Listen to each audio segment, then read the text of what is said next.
Happy Easter Sunday, everyone.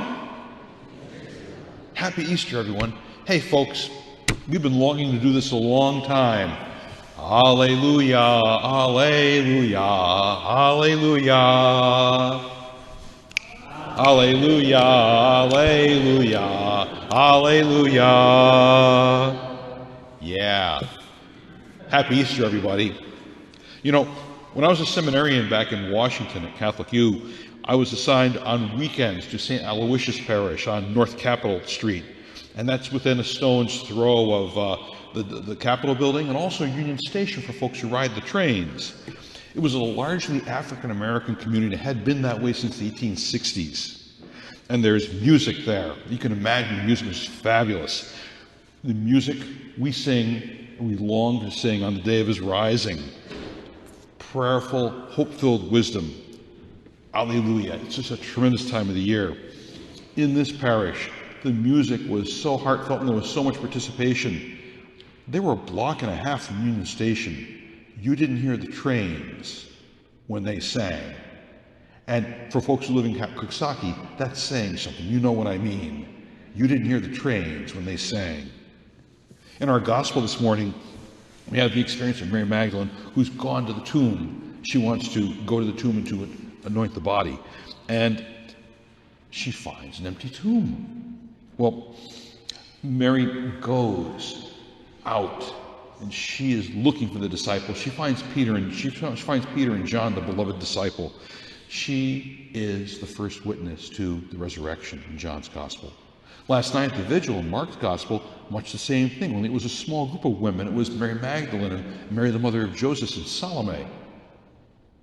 They found the same thing. They found an empty tomb. Imagine Mary Magdalene finding the empty tomb.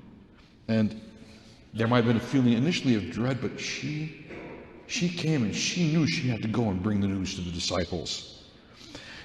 Even when her world seemed to be all shaken, she was ready to go and to be a witness. You know, I'm reminded of this. So you almost picture the image of Mary just running to find the other disciples. There was a song I used to hear at St. Aloysius on Easter Vigil and Easter morning. Run, Mary, run. Run, Mary, run, I say. Run, Mary, run. I know the other world is not like this. I know the other world is not like this. And she finds Peter, she finds John. And they go too. The other world is not like this. You know, we need to be pinched every now and then because we know we live in a very different world these days. Think about the things we're experiencing. War in Ukraine continues. There's all this, the deep tragedy in Gaza. Thousands upon thousands of civilians are just in the middle of all this. At home, it's an election year, and in these days that means it's deep ideological struggles that, well, they seem to fire things up.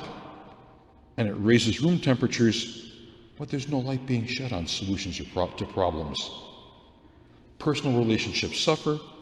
Institutions have misled people for the better part of a couple decades now, and in turn, people have lost their trust in institutions. Disappointment and disillusionment, even in the church, over the questions of abuse. With all this weighing on you, on a day like today, when we celebrate the rising of Jesus, we have something to share with the world at this time of loss, or hunger, or disillusionment, or alienation, and thirst. All the readings today point forward to Jesus, to life, to death, and to new life. Today is the great festival day of our faith. Jesus' resurrection is all about overcoming sin and death. Not just, say, in the moment, but for all of us, for all time. The world needs Jesus' life, gift, and grace, his word and way, his body and blood, the wisdom of the Spirit. We no longer need to fear temptation or sin or death. Jesus' death and resurrection has freed us all, for all time. We have light to share as a gift, freely, humbly, not as experts and certainly not as know-it-alls, but as companions on a journey, offering a great gift to others, given freely as it was given to us. Now, people sometimes ask, well, does God love me? This is a God who sent his only Son, whose love for us knows no bounds. A Son who was born in a stable for us, lived humbly for us, fed us, healed us, patiently taught us, again and again patiently taught us, died on the cross for us, truly walked with us. Dusty roads in Galilee and Judea, dusty roads in our hearts and our neighborhoods too. Jesus calls to you, to your heart. I know the other world is not like this. Do you remember when you first encountered Jesus? When he stopped being the person on the pages of the scriptures, but became one who lived in your heart, always at your side. Jesus, not one who was distant, but one who knows you intimately and personally. You remember the powerful presence of Jesus in your life. Love, gift, forgiveness, patience. He's risen in your heart and soul. He'll show you the way to the other world. And you can show others too. That's the gift we are called to give. We can show others too.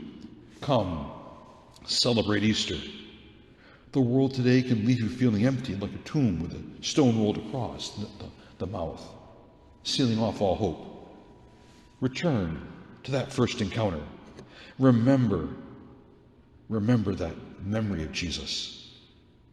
When you face losses, remember Jesus rose from the dead. Jesus overcame sin and death.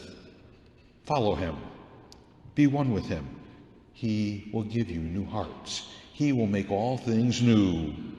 His rising is hope personified for all of us, and he will show you the way. Your life will be different. The other world is not like this. Run, Mary, run. Hey, let's run with her today.